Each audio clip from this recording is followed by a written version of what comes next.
आपल्याला जे काही माहीत आहे ते खरंच कसं कळतं? कधी विचार केलाय का याबद्दल? भारतीय तत्वज्ञानामध्ये ना, या एका प्रश्नाचं उत्तर देण्यासाठी ज्ञानाचे तब्बल 6 मार्ग सांगितले आहेत. चला, आज तेच जाणून घेऊया. हाच तो प्रश्न नाही का, की आपण जे काही जाणतो ते आपल्याला खरोखर कसं कळतं? बरं, ह्या प्रश्नाचं उत्तर शोधायला आज आपण जाणार आहोत थेट भारतीय तर्कशास्त्राकडे. चला तर मग सुरू करूया.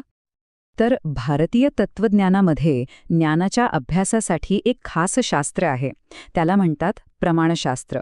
नावावरूनच कळते, हे शास्त्र आपल्याला शिकवतं की ज्ञान नक्की मिळवायचं कसं आणि महत्त्वाचं म्हणजे ते खरं आहे की खोटं हे तपासायचं कसं.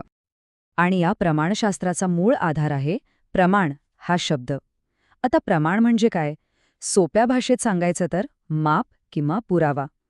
असं साधन ज्याच्या मदतीने आपण जगाबद्दल खरं आणि एकदम अचूक ज्ञान मिळवू शकतो. कल्पना करा की आपल्याकडे एक पॉवरफुल टूलकिट आहे आणि या टूलकिटमध्ये जग समजून घेण्यासाठी 6 वेगवेगळी भारी उपकरणं आहेत. इंटरेस्टिंग वाटतंय ना? चला, मग आज ही सगळी उपकरणं एक एक करून उघडून बघूया. ठीक आहे, तर या टूलकिटमधली पहिली आणि सगळ्यात बेसिक म्हणजे मूलभूत 4 साधनं कोणती आहेत ते आधी पाहूया.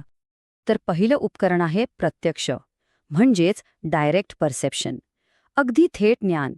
हे असं ज्ञान आहे जे आपल्याला सरळ आपल्या इंद्रियांमधून मिळतं. आता यातही 2 प्रकार आहेत बघा. पहिला आहे साक्षात, म्हणजे जे काही आपण आपल्या 5 इंद्रियांनी, डोळ्यांनी, कानांनी, नाकांनी अनुभवतो ते. आणि दुसरा आहे परोक्ष. हा आपल्या मेमरीवर म्हणजे स्मृतीवर अवलंबून असतो. उदाहरणार्थ, आपण एकदा सफरचंद पाहिलं की पुढच्या वेळी ते दिसता क्षणी आपली मेमरी आपल्याला आठवण करून देते, अरे हे तर सफरचंद आहे. चला, आता बघूया दुसरं साधन. हे आहे अनुमान. सोप्या भाषेत तर्क किंवा इन्फरन्स. म्हणजे काय, तर पाहिलेल्या गोष्टींवरून न पाहिलेल्या गोष्टींचा अंदाज लावणं. हे तर आपण रोजच करतो नाही का? जसं की कुठे धूर दिसला की आपण लगेच म्हणतो तिथे आग लागली असणार, किंवा एखाद्याच्या डोळ्यात अश्रू पाहिले की आपल्याला कळतं की त्याला काहीतरी दुःख झालंय. आग किंवा दुःख आपल्याला थेट दिसत नाही, पण आपण ते तर्काने ओळखतो. हेच ते अनुमान. ओके, तिसरा साधन आहे उपमान, म्हणजेच कंपॅरिझन किंवा ॲनॉलॉजी, तुलना करून शिकणं. यात आपण एखादी नवीन गोष्ट समजून घेण्यासाठी आपल्याला आधीपासून माहीत असलेल्या गोष्टीशी तिची तुलना करतो. याचे एक मस्त उदाहरण आहे. समजा एखाद्या माणसाने फक्त शहरातलं माकड पाहिलंय. त्याला माहीत आहे की ते कसं दिसतं. आता तो माणूस जंगलात जातो आणि तिथे त्याला तसाच एक प्राणी दिसतो. तो काय म्हणेल? तो लगेच तुलना करेल आणि म्हणेल, अरे च्छा, हा जंगली प्राणी तर अगदी आपल्या शहरातल्या माकडासारखाच दिसतोय. झालं, त्याला तुलनेतून एका नवीन प्राण्याचं ज्ञान मिळालं. हेच आहे उपमान. आपलं चौथं साधन आहे अर्थापत्ती, म्हणजे पॉस्ट्युलेशन किंवा इम्प्लिकेशन. थोडक्यात जे सांगितलेलं नाहीये ते लॉजिक वापरून समजून घेणं. हे ज्ञान पूर्णपणे तार्किक गृहीतकांवर आणि कारण परिणामांवर टिकून असतं. आता हे समजायला एक उदाहरण घेऊया. समजा एक अगदी निरोगी, धडधकट व्यक्ती म्हणते की मी रात्री चालत नाही. यावरून आपण काय निष्कर्ष काढू शकतो? साहजिकच की ती व्यक्ती दिवसा चालत असणार. हे आपल्याला कोणी थेट सांगितलेलं नाही, पण त्या वाक्यात हा अर्थ दडलेला आहे. यालाच अर्थापत्ती म्हणतात. तर ही झाली 4 मुख्य साधनं. पण थांबा, गोष्ट इथेच संपत नाही. भारतीय तत्वज्ञानात आणखी 2 इंटरेस्टिंग साधनांचा समावेश आहे, ज्यामुळे ही ज्ञानाची चौकट अजून मोठी आणि व्यापक होते.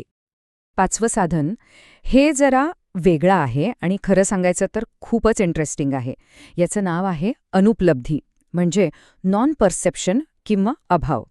आता विचार करा, एखाद्या गोष्टीच्या नसण्यामुळे सुद्धा ज्ञान मिळू शकतं का? तर हो, मिळू शकतं. उदाहरणार्थ, आपण म्हणतो वर्गात कोणीही विद्यार्थी नाहीत. हे ज्ञान आपल्याला कशामुळे मिळालं? तिथे विद्यार्थी नाहीत म्हणून, त्यांच्या अभावामुळे. म्हणजे बघा, एखादी गोष्ट अस्तित्वात नसणं हे सुद्धा ज्ञानाचं एक महत्त्वाचं आणि वैध साधन आहे. आणि आता आपण आलो आहोत आपल्या टूल किटमधल्या 6व्या आणि शेवटच्या साधनाकडे. आणि हे साधन आजच्या जगात कदाचित सगळ्यात जास्त महत्त्वाचं आहे. ते आहे शब्द, म्हणजेच साक्ष किंवा टेस्टिमनी. याचा सरळ अर्थ आहे बोललेल्या किंवा लिहिलेल्या शब्दांमधून मिळणारं ज्ञान. पण इथे एक अट आहे. हे ज्ञान देणारा जो सोर्स आहे, म्हणजे व्यक्ती किंवा ग्रंथ, तो किती विश्वासार्ह आहे यावर सगळं अवलंबून असतं. जसं की प्राचीन काळी वेद हे ज्ञानाचे सगळ्यात खात्रीशीर आणि प्रामाणिक स्रोत मानले जायचे. बरं, ही तर झाली सगळी प्राचीन ज्ञानाची साधनं. पण मनात प्रश्न येतोच की या हजारो वर्ष जुन्या संकल्पना आजच्या आपल्या आधुनिक जगात कुठे लागू होतात? काय संबंध आहे यांचा? उत्तर अगदी सोपं आहे. विशेषतः जे शब्दप्रमाण आपण पाहिलं, त्याचा वापर तर आपण आजही प्रचंड प्रमाणात करतो. विचार करा, वर्तमानपत्र, पुस्तकं, अकॅडमिक जर्नल्स, टीव्हीवरच्या बातम्या, हे सगळं काय आहे? हे शब्दप्रमाणाचेच आधुनिक अवतार आहेत.